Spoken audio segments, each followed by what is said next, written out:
La sortie de Pretty Woman en 1990 fut un triomphe cinématographique monumental, propulsant Julia Roberts au rang de star internationale et offrant à Richard Gere l'une de ses performances les plus légendaires. À l'écran, la tension romantique entre les deux protagonistes était absolument palpable. Le public était convaincu que la passion qu'il voyait était authentique. Cependant, la réalité des coulisses était tout autre. Aujourd'hui, l'acteur de 75 ans lève enfin le voile sur les véritables dynamiques qui ont régné lors du tournage. Si Gere a toujours fait preuve de courtoisie en évoquant cette comédie romantique culte, ses récentes révélations inattendues concernant sa partenaire ont pris tout le monde par surprise. Alors, qu'a donc révélé exactement l'acteur chevronné? Plongeons-nous dans ces détails fascinants. Avant d'accéder à la célébrité internationale, qui était Richard Gere? Son ascension dans le monde du spectacle ne fut certainement pas un phénomène instantané. Elle s'est plutôt construite grâce à un dévouement sans faille, une évolution artistique constante et quelques détours surprenants. Né le 31 août 1949 à Philadelphie, Gere passa son enfance à Syracuse, dans l'État de New York, au sein d'une famille méthodiste unie et sans prétention. Son père, Homer, travaillait dans le secteur des assurances, mais rêvait d'entrer dans les ordres, tandis que sa mère, Doris, se consacrait à la gestion du foyer. La famille est fière de ses racines américaines, Richard Gere descendant directement de célèbres passagers du Mayflower, comme William Brewster et John Billington. Durant sa jeunesse, le métier d'acteur ne faisait pas partie de ses projets. Il excellait plutôt comme athlète exceptionnel et trompettiste accompli au lycée North Syracuse Central. Ses aptitudes physiques lui valurent une bourse de gymnastique à l'Université du Massachusetts à Amherst, où il entreprit d'abord des études de philosophie. Pourtant, après 2 années d'études, l'attrait magnétique de l'art de la performance s'est avéré trop fort, le poussant à abandonner ses études. Les débuts de Gere au théâtre furent prometteurs. Dès 1969, il foulait les planches de Rosencrantz et Guildenstern Sont morts, puis enchaîna avec un rôle dans la comédie musicale rock éphémère Soon, à Broadway. En 1973, il obtint un rôle dans la production londonienne de Grease, bien avant l'adaptation cinématographique du film. Un tournant décisif dans sa carrière survint en 1979, lorsqu'il interpréta avec courage un homosexuel victime de l'Holocauste dans la pièce Bent. Cette performance poignante lui valut une reconnaissance internationale et un prestigieux Theatre World Award. Au milieu des années 1970, il se tourna vers le cinéma mais connut des débuts difficiles, notamment son remplacement dans Les Seigneurs de Flatbush, suite à un désaccord avec Sylvester Stallone. Néanmoins, cet obstacle ne freina guère son ascension. Il décrocha rapidement un rôle important dans Looking for Mr. Goodbar en 1977, suivi d'une prestation remarquable dans Les Moissons du ciel de Terrence Malick en 1978.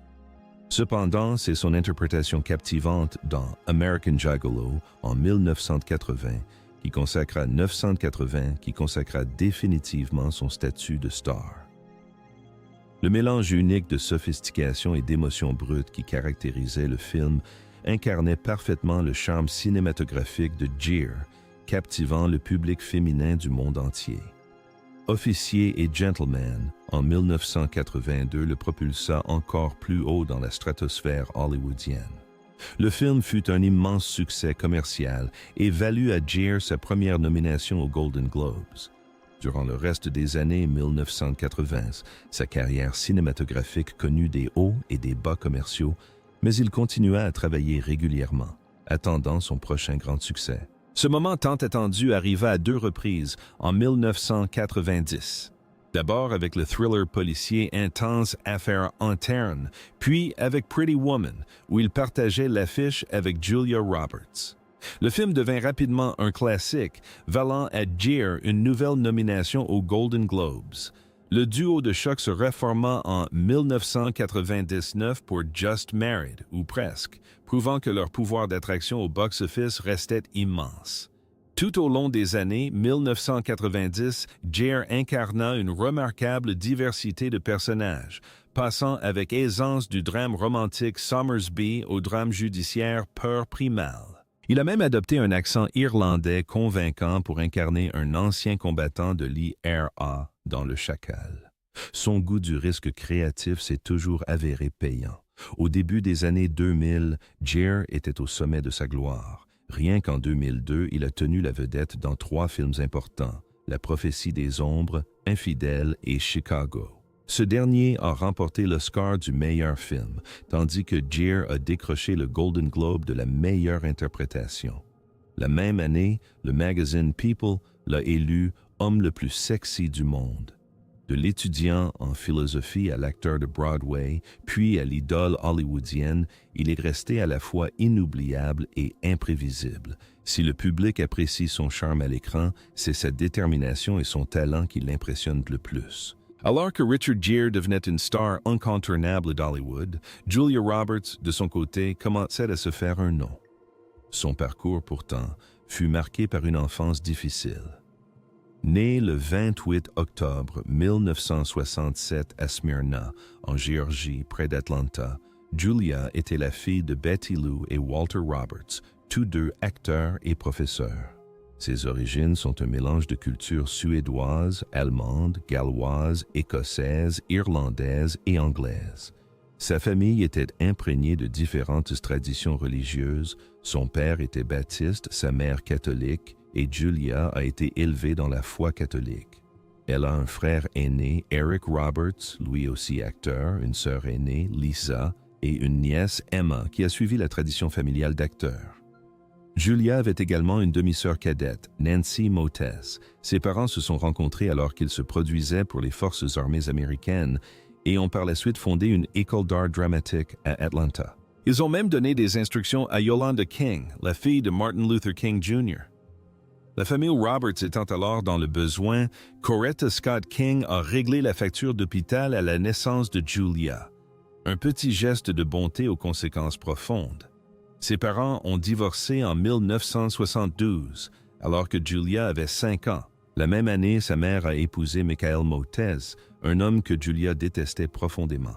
Souvent sans emploi et violent, il a conduit Julia à qualifier plus tard ce mariage de grave erreur. Le couple a eu une fille, Nancy, tragiquement décédée en 2014. Le père biologique de Julia est mort d'un cancer alors qu'elle n'avait que 10 ans. Enfant, Julia ne rêvait pas de devenir actrice. Elle voulait être vétérinaire, mais la vie en a décidé autrement. Elle jouait de la clarinette dans l'orchestre de son école et a fréquenté les écoles publiques de sa ville natale. Après avoir obtenu son diplôme de Campbell High School, elle s'est installée à New York pour se consacrer à la comédie. Julia a intégré une agence de mannequins et a commencé à prendre des cours de théâtre, lançant ainsi son ascension vers le statut de star hollywoodienne. Malgré des débuts difficiles, elle a développé sa détermination et sa force.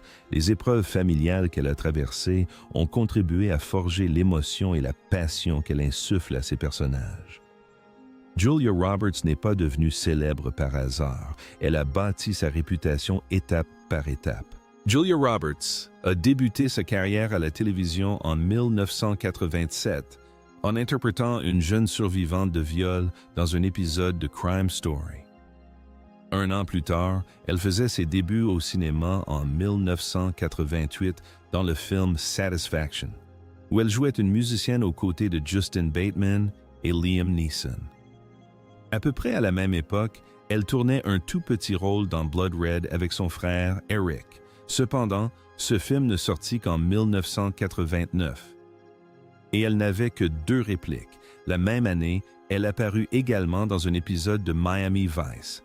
Son premier véritable succès arriva avec la comédie romantique indépendante Mystic Pizza, 1988, où elle incarnait une adolescente américano-portugaise travaillant dans une pizzeria. Le public et la critique furent immédiatement conquis. Le célèbre critique Roger Ebert loua son énergie et sa beauté, affirmant qu'elle se démarquait et prédisant que le film marquerait les esprits en révélant de futures stars. Vint ensuite, en 1989, le film Potin de femme, Steel Magnolias, adaptation de la pièce de théâtre.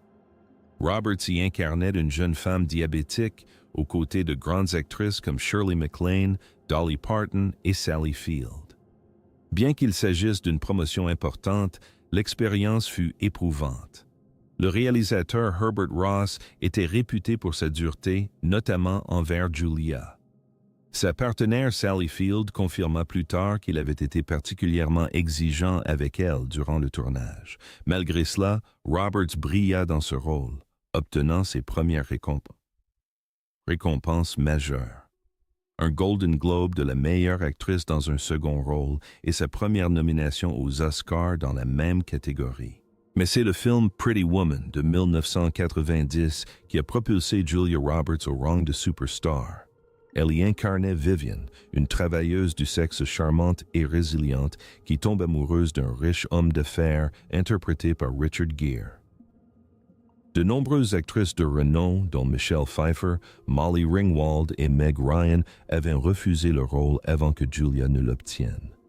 Roberts a touché $300 pour cette performance qui lui a valu un deuxième Golden Globe et une nouvelle nomination aux Oscars, cette fois-ci dans la catégorie meilleure actrice. Pretty Woman a pulvérisé les records de la comédie romantique, rapportant plus de $463 millions dans le monde.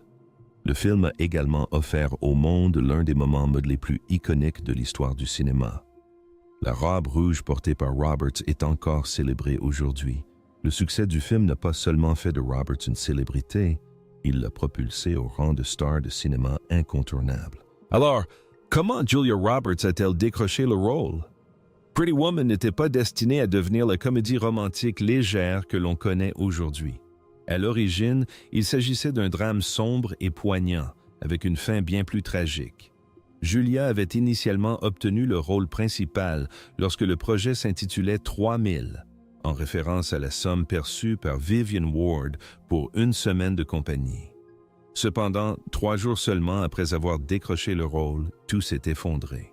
Vestron Pictures, la société de production du film, a brutalement fermé ses portes.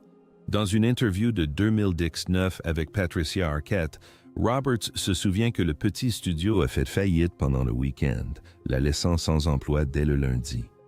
Arquette, qui avait également auditionné, décrit le scénario original comme un film d'auteur sérieux et poignant, à la conclusion tragique. C'était bien loin du conte de fées qui s'est finalement déroulé à l'écran. Peu après, Disney acheta les droits du scénario et le réalisateur Gary Marshall rejoignit le projet. Bien qu'il ait envisagé d'autres actrices de renom pour le rôle principal, il choisit de rencontrer Roberts par respect, puisqu'elle avait déjà été choisie pour le rôle. Roberts expliqua que, Marshall étant une personne formidable, il lui semblait juste de la rencontrer. Cette rencontre changea tout. Marshall fut totalement conquis par Roberts et le film fut entièrement remanié pour mettre en valeur ses atouts.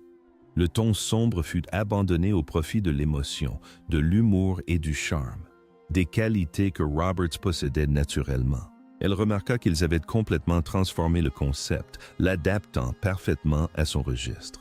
Au final, garder Julia Roberts dans Pretty Woman fut une décision brillante. Comme Vivian le déclare si justement dans le film, choisir quelqu'un d'autre aurait été une grave erreur, une énorme erreur. Le film que nous chérissons aujourd'hui n'a pas toujours été un conte de fées romantique.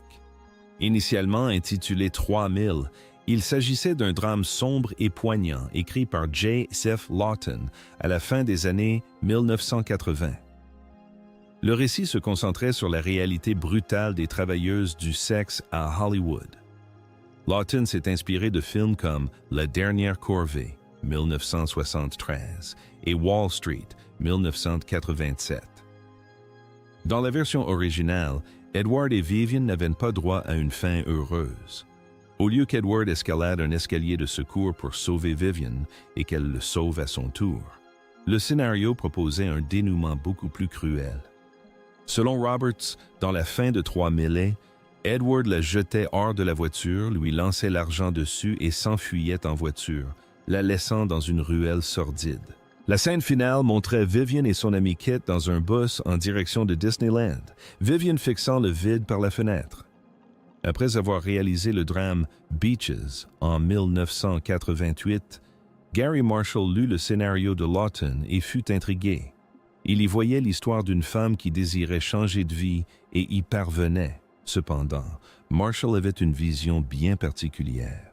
Il imaginait un conte de fées revisité. Il expliqua un jour que son concept combinait différents contes. Julia était Ray Ponce, Richard Gere le prince charmant et Hector Elizondo la fée marraine. Si cette vision ne fit pas l'unanimité au départ, elle fonctionna indéniablement.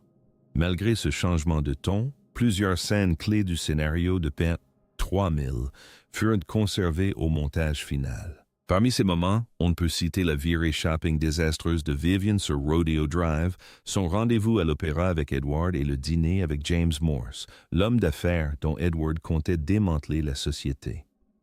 Lawton pensait que le studio avait insisté pour une fin heureuse principalement en raison de l'alchimie indéniable entre Gere et Roberts. Il mentionna que des acteurs comme Michelle Pfeiffer et Al Pacino avaient également auditionné. Dans une interview accordée à Vanity Fair, Lawton laissa entendre qu'un duo Pacino-Pfeiffer aurait probablement donné un film bien plus fidèle à son scénario original, plus sombre. Cependant, l'étincelle entre Julia et Gere était incroyablement palpable lors des auditions et à l'écran. Il fit remarquer qu'on ne pouvait imaginer une autre fin, tant leur alchimie était évidente. Alors, comment Richard Gere a-t-il rejoint le casting? Croyez-le ou non, Julia Roberts a joué un rôle déterminant pour le convaincre. Gere se souvient parfaitement du moment où le réalisateur Gary Marshall a emmené Julia dans son appartement new-yorkais pour discuter du projet, les laissant seuls. Lors d'une réunion des acteurs de l'émission Today en 2015, Gere a avoué qu'il hésitait encore à participer au film. Il se rappelait s'être assis en face de Roberts, avoir fait connaissance et flirté avec elle. Lorsque Marshall a appelé pour prendre de ses nouvelles, Gere est resté évasif. À ce moment-là, Julia a pris un post-it, a écrit un message et le lui a glissé. On pouvait y lire « Dis oui, s'il te plaît ». Gere a trouvé le geste si touchant qu'il a immédiatement accepté. Plus tard, Marshall a fait écho aux propos du scénariste J. et F. Lawton concernant leur alchimie indéniable. Le réalisateur a déclaré que leur connexion était si parfaite et charmante qu'il savait que le public n'accepterait pas une fin tragique, ajoutant qu'il préférait de toute façon les fins heureuses. Le résultat? Pretty Woman est devenue l'une des comédies romantiques les plus légendaires de l'histoire du cinéma. Julia Roberts a été nommée aux Oscars en 1991 dans la catégorie meilleure actrice et a remporté un Golden Globe. Rétrospectivement, en relisant le scénario original plus sombre, elle a admis qu'elle n'aurait jamais dû jouer dans un tel film, se disant soulagée que le projet ait été abandonné car elle n'aurait pas pu le supporter, ni à l'époque ni aujourd'hui. Il est clair que tout s'est parfaitement aligné lorsque la version pessimiste a été remplacée par l'histoire touchante que le public a adorée. L'alchimie entre Gere et Roberts, combinée à la vision féerique de Marshall, a transformé un récit potentiellement sombre en un classique intemporel. Qu'a dit Richard Gere récemment à propos de Julia Roberts? L'acteur de 75 ans est revenu sur son inoubliable alchimie à l'écran avec Roberts, non sans une pointe d'humour. Lors d'une masterclass à la 81 et Mostra de Venise, Gere a plaisanté sur leur dynamique dans le film culte de 1990. En visionnant la scène iconique où Edward déshabille Vivian au piano, il a lancé « Franchement, aucune alchimie ». Le public a éclaté de rire lorsqu'il a déclaré, impassible, que les deux acteurs n'avaient visiblement aucune connexion. Après une pause et un sourire, il a admis ne pas avoir revu la scène depuis longtemps et a reconnu qu'elle était très sensuelle. Même si les fans s'extasient encore des décennies plus tard devant leur romance fictive, Gere a offert un regard plus critique sur son propre personnage. Il a avoué trouver Edward terriblement sous-exploité, décrivant le rôle comme se résumant à un beau costume et une coupe de cheveux impeccable. Malgré cette appréciation modeste, Gere a reconnu l'impact considérable du film. Il a rappelé au public qu'il s'agissait à l'origine d'un film à petit budget, réalisé par le talentueux Gary Marshall. Il prenait simplement du plaisir à tourner ce court-métrage, sans savoir si le public le verrait ou s'y intéresserait. Fait fascinant, l'une des scènes les plus sensuelles du film, Edward et Vivian au piano, n'était même pas prévue au scénario.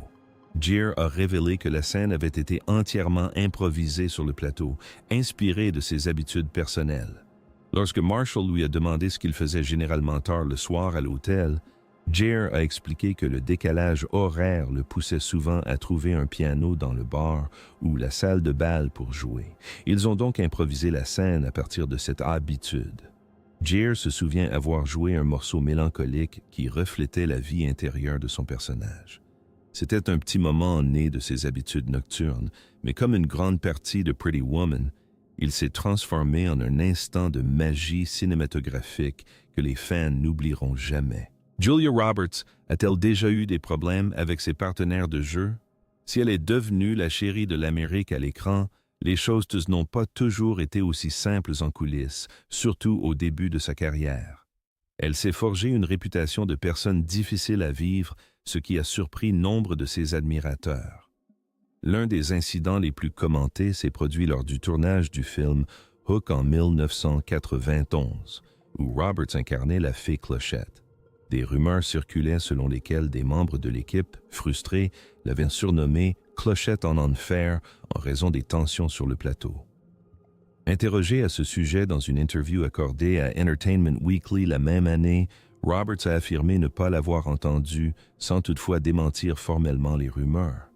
Elle s'est défendue en expliquant qu'elle était une personne normale qui s'impatienterait naturellement si elle était laissée à ne rien faire pendant 6 heures dans une loge. Même le réalisateur Steven Spielberg n'a pas esquivé le sujet.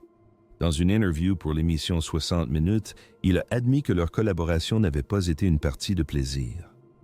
Lorsqu'on lui a demandé s'il collaborerait à nouveau avec elle un jour, il a souri d'un air narquois et a qualifié la question de typique de 60 minutes.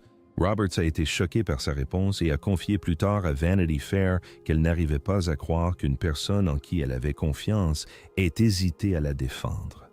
Les tensions professionnelles ne se sont pas arrêtées là. En 1994, elle a ouvertement admis avoir eu des différences avec son partenaire dans le film I Love Trouble, Nick Nolte.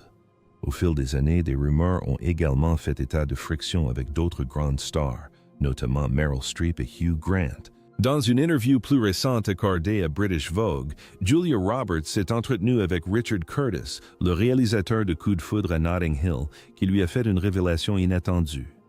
Il avait été terrifié par elle lors de leur première rencontre. Roberts a admis qu'au début de sa carrière, elle avait délibérément choisi de ne pas être trop familière avec les autres sur les plateaux de tournage. Elle a fait remarquer à Curtis que leur conversation était désormais bien plus agréable qu'il y a 25 ans. Curtis a acquiescé, confessant sa crainte passée et lui rappelant une remarque qu'elle avait faite lors de leur dernière semaine de tournage. Comme elle ne s'en souvenait plus, Curtis a rappelé sa mise en garde. Il faut faire attention à ne pas être trop familier dans le milieu du cinéma. Elle avait expliqué qu'une amabilité excessive pouvait inciter certaines personnes à abuser d'elle en leur proposant soudainement des dîners et des présentations à leur famille. Curtis y voyait un mécanisme de défense pour Roberts, lui permettant de se concentrer sur son travail. Lorsqu'il lui a demandé si elle ressentait toujours le besoin de se retenir, Roberts a admis que la situation restait délicate.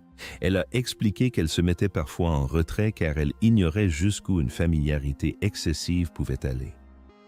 À l'inverse, elle a remarqué que certaines personnes étaient si familières avec elle qu'elle finissait par prendre chaleureusement dans ses bras des inconnus. Plus loin dans l'interview, Roberts a évoqué avec franchise la façon dont sa personnalité était parfois mal comprise. Elle s'est décrite comme très directe et franche, ajoutant que cette franchise n'était pas toujours bien perçue. Elle a reconnu que son franc-parler pouvait paraître brutal à certaines personnes, même lorsqu'elle s'est convaincue d'être simplement honnête. Elle a toutefois insisté sur le fait qu'elle n'avait jamais eu l'intention d'être méchante. Son franc-parler s'est même avéré bénéfique lors du tournage de Coup de foudre à Notting Hill.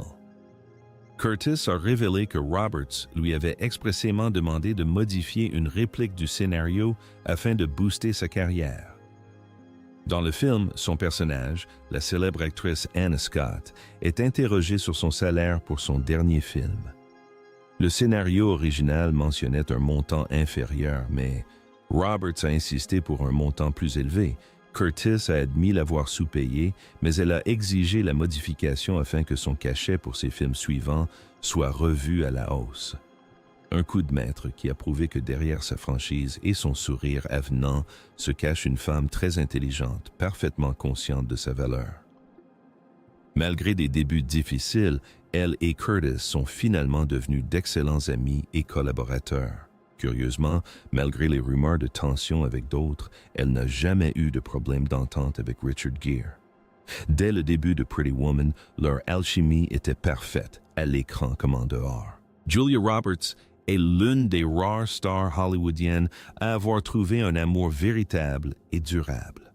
Depuis 2002, elle est mariée au directeur de la photographie Danny Moder.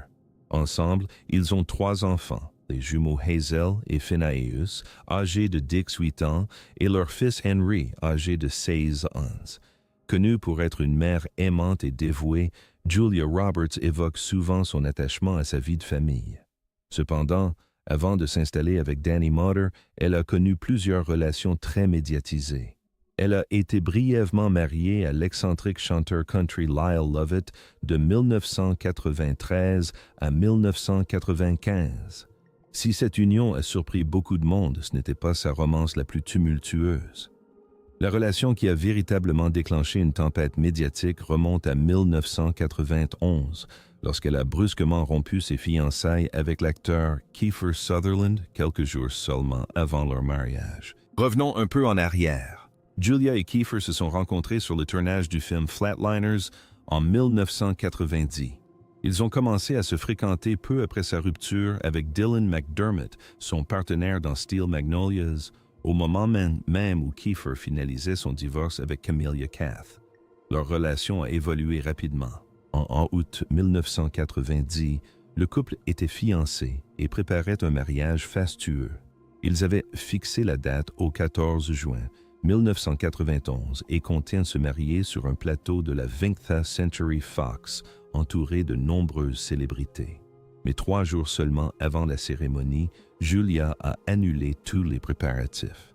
Le jour qui aurait dû être leur mariage, Kiefer a été photographié en train de quitter la maison de Julia à Beverly Hills. Plus choquant encore, Julia fut aperçue à l'aéroport, s'envolant pour l'Irlande avec l'acteur Jason Patric, ami proche de Kiefer et ancien partenaire de Kiefer dans le film Génération perdue.